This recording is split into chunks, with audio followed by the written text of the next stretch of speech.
Habari zenu wapendwa wasikilizaji, karibuni katika episode ya leo ambapo tutazungumzia usingizi mzuri.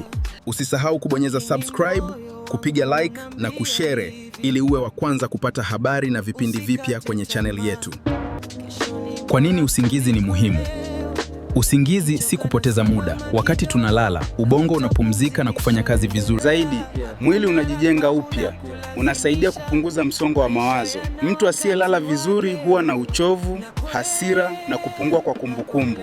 Huongeza nguvu na ufanisi wa kazi, hulinda afya ya moyo, hupunguza hatari ya magonjwa kama kisukari na pressure, huboresha ngozi yako. Vidokezo vya kulala vizuri: epuka kutumia simu kabla ya kulala. Lala na uamke kwa wakati ule ule kila siku.